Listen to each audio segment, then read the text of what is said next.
ભાવેશ, હા બોલ. આ મહિનામાં શું આવે તમને ખબર? હું તો કઈ અંબાલાલ કાકા હું મને ખબર પડે કે આ મહિનામાં શું થવાનું છે.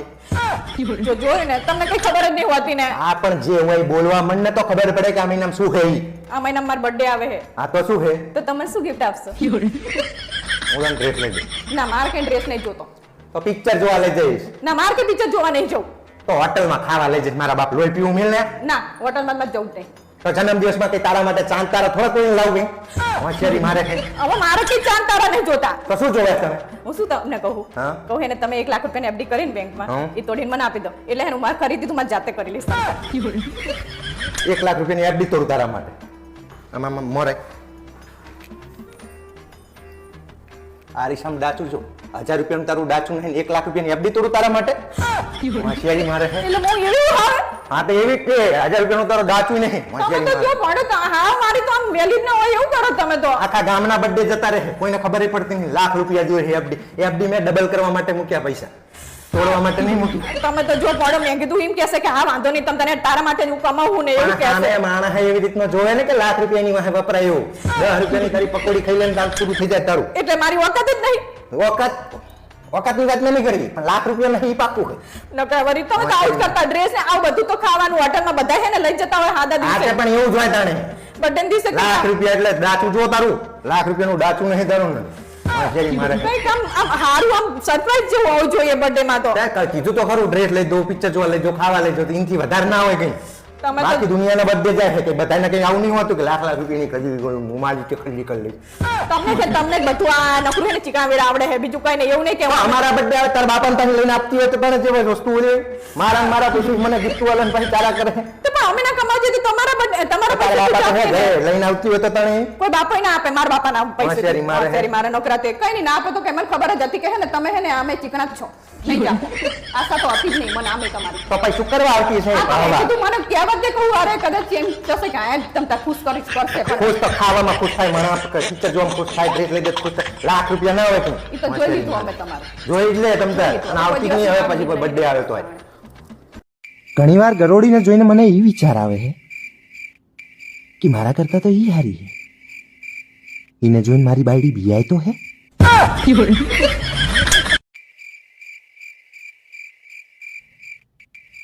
તમને લાગતું હશે નહીં કે કેટલો સુખી માણસ છે, પણ તમારો ભા અભી હાલ પંખા સાફ કરીને હેઠે ઉતર્યો છું.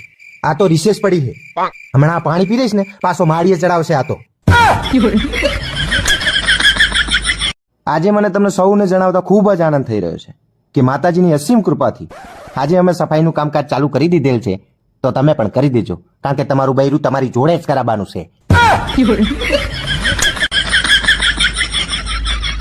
આજે મારે બધી પરણેલી સ્ત્રીઓને એક સવાલ પૂછવો છે કે લગ્ન પહેલા તમે કેવું વિચારતા હતા નહીં કે મારે આવો પતિ જોઈએ, મારે આવો પતિ જોઈએ. હવે 2 મિનિટ માટે તમારા પતિ સામે જોઈને પછી મને જવાબ આપો. ચમનું છે. હે ભાવેશ હું તમને એક ગુડ ન્યૂઝ આપું. હા બાપ મારા ભાઈ છે ને સરપંચની ચૂંટણીમાં ઉભો રહ્યો છે. એ નક્કી હારવાનું. એને ના પાડ કે સરપંચની ચૂંટણી ના ઉભો રહે નહીં તો તારા બાપાના જે વધેલા ઘટેલા વીઘા છે ને એ વેચવા પડશે. હવે કઈ ના વેચવા પડે મને છે ને મારા ભાઈ ઉપર પૂરો ભરોસો છે. ઈ છે ને ચૂંટણીમાં જીતશે જ. અલી હું તને કેવી રીતે સમજાવું કે વોટ કોણ આપશે? ગામના લોકો. ગામના લોકો એકે ગામના લોકોના બૂચ મારવાનું બાકી રાખ્યું તારા ભાઈએ? તમે તો કાયમ આવું જ બોલતા હોય મારા ભાઈ વિશે. પણ જે સાચું છે એ સાચું જ છે ને તે. હું શું કહું તમને શું કહે? આપણે એક કામ કરીએ તો. શું કામ કરવાનું? આપણે એના સપોર્ટમાં આપણે એક વિડીયો બનાવી આપીએ અને ગામ લોકોને આપણે એવું કહીએ કે હે ને જો મારો ભાઈ સરપંચની ચૂંટણીમાં જીતી જશે ને તો હે ને આપણે એમના હે ને ગામના રસ્તા, રોડ અને ગટોરો બધું બનાવી આપશે મારા ભાઈ. અચ્છા એટલે તારે મને માર ખવડાવો એમ ને? હવે એમાં તમારે ચઈ માર ખાવાનો ના આવે. અલી ભોંડી સમજતી ચમ નહીં. મારા વિડીયો જો તારો ભાઈ ભૂલે ચૂકે જીતી ગયો અને તારો ભાઈ રોડ રસ્તા ના બનાવે તો તારા ગામના લોકો હે ને આખા ગામના લોકો મને ઉભા રોડે દોડાઈ મારે. એટલે મારે ચઈ આવા ઝમેલામાં પડવાનું થતું નહીં. હવે આવું કઈ ના થાય ભોંડો. આવું શું કરો ભોંડો બનાવી આપો ને. આવું જ કરવાનું છે. તું મને સમજાવે ને એના કરતા તારા ભાઈને પહેલા સમજાય કે આવા ગાંઠ પણ ના કરે. અને ચૂંટણીમાં જો ઉભો રહે ને તારો ભાઈ તો સૌથી પહેલા તારા ઘરના જ વોટ નહીં હાલે. કારણ કે તારા ભાઈએ હે ને તારા કાકા ને બાપા એકે નહીં મિલે બૂચ મારવા બા. હોશિયારી મારે. મારો ભાઈ એને પહેલા એવો હતો અત્યારે એવો નહીં, અત્યારે તો ઘણો બધો સુધરી ગયો હે. કઈ સુધરે નહીં. હજી પરમ દાડ મારી જોડે ગૂગલ પે ના પૈસા માંગતો તો. એ તો એને થોડી તાણ પડી ગઈ તમારા જોડે માગે, ગામવાળા જોડે થોડી એવું એટલે જો કરે. સરપંચની ચૂંટણી જીતી જાય તો એકે કામ થાય ખરા. હવે ઘર ભેગા જ કરે બધા પૈસા ને પછી મારે જ માર ખાવો પડે. હોશિયારી મારે. તમે કેવી વાત કરો પડો, ગાંઠમાં જીતી જાય તો બધા આખા ગામનું સારું કરે, તમને ઓલું કરે. કાંઈ તાંબુરામાં તારો ભાઈ બૂચ મારું છે એક નંબરનો છે. તારો ભા મારું સારું કરે એવો નહીં. તમને વિશ્વાસ નહીં મારા ભાઈ ઉપર. શું તંબુરો વિશ્વાસ કરે? હાડુભાઈ નો ફોન આવ્યો તો હમણાં કે 50,000 રૂપિયા લઈ ગયો 3 વર્ષ પહેલા, હજી હાલતો નહીં. હોશિયારી મારે. સરપંચની ચૂંટણી ભોરાકો હો વોટે ના મળે તારા ભાઈને 2500 માં. તમારે સપોર્ટ કરો ને ગાંઠને આવું ને આવું જ બોલો. તે એવું જ બોલે ને તાણે. તારો ભાઈ સહેજ બૂચ મારું. હે ભાવેશ, તમે ક્યારે વિચાર્યું હે શું કે તમને કાળી મેસ જેવી વહુ મળી હોત તો? હવે કાળી હોય કે ધોળી હોય, ઝેર તો ઝેર જ રહે હંમેશા.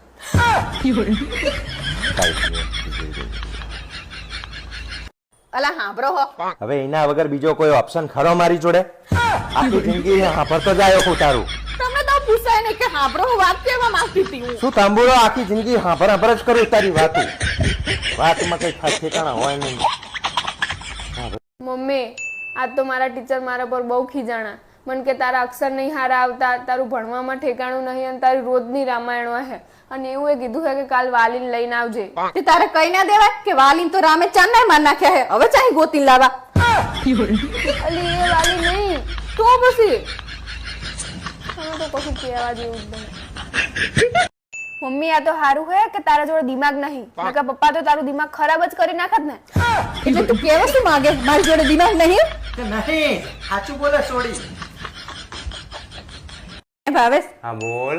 આ ટ્રેનમાં કાયમ આગળના ડબ્બામાં જ એક્સિડન્ટ થાય હે, તો એ ડબ્બા પાછળ કેમ નહીં લગાવી દેતા? કોને જો ત્રાસ છે ખરેખર. બે હાથ જોડું. હે આવા સવાલ મને ના પૂછી મારા બાપ. રસોડામાં અહીંયા જેટલી ગરમી થાય ભાવે છે, રહેવાતું નહીં, આખું પલડી રહેવા હે. બોલો, રસોઈ તમે માંડ બનાવી તો હું શું કહું તમને? હા. રસોડામાં એસી લગાવી દો ને. તો એસી લગાવું હે? હા, બહુ ગરમી થાય તાણે બી રહેવાતું નહીં. તમે જુઓ તો તો કેટલા ટનનું લગાવવાનું? 2 ટનનું લગાવી દો. 2 ટન? સાચે? હા, સાચું કહું. તો પછી તું લુગડા ધોવા જતી હશે તાણે તને હાથ તો દુખતા જશે ને? હા, તો વળી બહુ જ હાથ દુખે. તો પછી વોશિંગ મશીને લઈ દઉં. હા, તો સૌથી સારું લો. અને લોટ દરાવા તું અહીંથી પેલા ત્યાં જાય છે 2-3 સોસાયટી આગી જાય તો લોટનો ડબ્બો ઉપાડીને તને લઈ જવામાં લાવવામાં તકલીફ થતી હશે. સાચી વાત છે, મને કેટલી કેળો દુખવા આવી જાય બોલો. તો ઘરઘંટી લાવી દઉં. હાલો, તો સૌથી સારું લો. સરસ કામ સાચું થઈ ને? જાય. સાચું લો. લે અભી હાલ તાણો ઓર્ડર આપી દો. હેલો ભૈલા, જય શ્રી કૃષ્ણ. અરે કઈ નહીં, જો આ એક શું કહેતો હતો તને કે મારી બાયડીને રહોડામાં ગરમી થાય રસોઈ બનાવતી વખતે, એને ભયંકર ગરમી થાય, રહેવાતું જ નહીં. એટલે 2 ટનનું એસી, અને એ પાછું ઓ જનરલ કાં તો મિત્સુબિશી લાવું છે, બરોબર? અરે ઈ નહીં યાર, 2 ટનનું જ જોઈએ. હા, પછી મારી બાયડીને કપડાં ધોવામાં તકલીફ થાય છે, હાથમાં એને પેલી એલર્જી થાય છે પાવડરના હિસાબે. હા, અને થાકી જાય હીરી. તો એક વોશિંગ મશીન. 2 મિનિટ ચાલુ રાખજો. વોશિંગ મશીન ઓટોમેટિક લાવવાનું ખાધું ને ઓટોમેટિક લાવો ને, એટલે મારે ઓલું પાછળ જોવા જવું પડે, અહીંથી આમાં નામથી આમાં નાખવું પડે, એના કરતા ડાયરેક્ટ હોય તો જાય. હા ભઈલા, વોશિંગ મશીન જો ને એ 8.5 કિલોનું ઓટોમેટિક. હા, અને મારા ઘરનાને લોટ દળાવવા જવું પડે 3 સોસાયટી આગું, એટલે એક ઓટોમેટિક ઘરઘંટી. બસ આ 3 વસ્તુ હોય ને કાલ મારા ઘરે પહોંચી જવી જોઈએ. હા, હા, જય શ્રી કૃષ્ણ. વાહ, લો સરસ કામ કર્યું તમે ઓર્ડર આપીને. પણ હું શું કહું તમને ભાવેશ, કને ઓર્ડર આપ્યો તમે? તાર ભાઈને. તો તાર ભાઈને જ ઓર્ડર આલો ને. તમે જેવા હો, મારા ભાઈને કહેવાનું હોય એમાં. તો તારા ભાઈને જ કહું ને, મારી મમ્મી આખી જિંદગી અહીંયા ઓરડામાં મરી ગઈ છે, તું તને બહુ ગરમી થાય. એ ભગવાન, મને શી ખબર તમે મારા ભાઈને કહેતા હશો. મેં તારા ભાઈને જ કહેવાનું હોય ને તારે. તમે જબરા કે મેં તો ઓલા દુકાનવાળાને તમે ઓર્ડર આપો. તાંબુરો દુકાનવાળાને હું શું કરવા કહું? મારા ભાઈ શું- ઝાડ ઉપર પૈસા ઉગે છે તો ખંચરી તારા માટે આ બધી ફેસિલિટી રહોડામાં એસી ભારે હતા કોઈ દાડો? હોશિયારી મારા આખી દુનિયાના બૈરા રહોડામાં કામ કરે છે, વાહણ ગયે, કચરા પોતું કરે, બધું કરે છે. તમે તો જો પોડો મને શીખો, તમે મારા ભાઈને કહો ને તો હું તમને ના પાડું. હા, તે તું એમની છોડી છે એટલું તો કરે કે નહીં? તને તકલીફ થાય તો તે ભોગવશે ઈ રે. તમારા ઘરમાં કામ કરું ની રે એસી ને તે બધું. સામે ખાતી નહીં, કામ કરું એટલે. તમે કેવી વાત કરો પોડો? મારા ભાઈને બચારા નહીં આટલું બધી વસ્તુ ઈ લાવી શકતો એવી. હા, તે લાવવું જ પડે ને તને. હું બચારો નહીં, નકર- મારા હમું તો જોવાનું જ નહીં. 2 ટનનું ને ઘરઘંટી ને વોશિંગ મશીન ને બધું જોવે છે તો લાવી આપે તારો ભાઈ મેં તારે કીધું બચારા દયા આવે છે તો કે લાઈ ઓર્ડર કરી દઉં તો મેં કીધું કહું નોંધાવશે તો વારી વસ્તુ આવી જશે તારે વસ્તુથી મતલબ હે ને તે વસ્તુ તો આવી જાય તારે શું કા ચિંતા કરવાની જરૂર છે મારા ભાઈનું નુકસાન કરાવો તમે તો તો મારું નુકસાન કરવું હું તારા માટે થઈને ના પાડતો મારે કશું લગાવવું ના નહીં. ભાઈ ના હવે તો આવશે જ વસ્તુ અને તારે એકલી નહીં તું પિયર જાય તારા મમ્મીને કરવું પડે એટલે હવે મારી મમ્મી એસી ના રાંધે પણ તમારી મમ્મીને તો તમે લગાવો ને તાણે તે લગાવે જ છે ને મારો હાડો નહીં લગાવતો હું ના પાડી દઈશ મારા ભાઈને ફોન કરી ના કરે તો તારી માની સોગંદ છે કેવા હે તમે તો આવું થોડું ચાલતું હોય એવું જ ચાલે ને તાણે મોટી રાજકુંવરી હોય એવી રીતે રખેડામાં એસી જોઈએ ને વોશિંગ મશીન જોઈએ આખી જિંદગી મારી માએ ને બધા મારા ભાભી ને બધા ઘરઘંટી લોટ દરાવા ગયા ઘરઘંટી જોઈએ ને વોશિંગ મશીન જોઈએ હવે તો કોઈ દિવસ કહેવાય જ નહીં આમને કે મારા વસ્તુ લાવી છે હોશિયારી મારે છે